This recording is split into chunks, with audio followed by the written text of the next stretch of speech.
How to utilize new collection feature in Vyond. To utilize new collection feature in Vyond, follow these steps. Start by navigating to the library section, conveniently located on the left side of the toolbar. Once in the library section, you'll see a Collections tab. Click on this tab to access your collections. Now, click on the Create Collection button. A text box will appear, prompting you to enter a name for your new collection. After naming it, click on the Create button.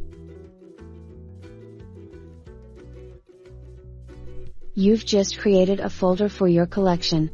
You can now start adding assets to it. Head to the Upload section, where you can access all your uploaded assets.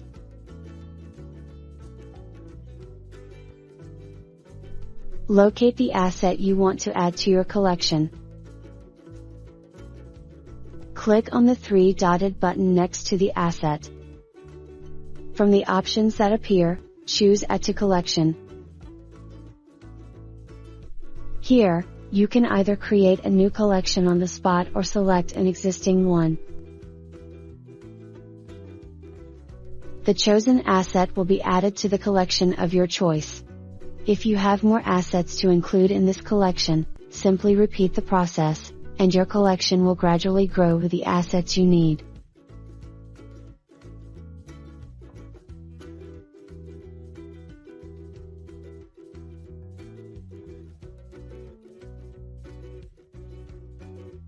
By following these steps, you'll efficiently organize your assets within Vyond's new collection feature, making it easier to manage your resources and create engaging animations.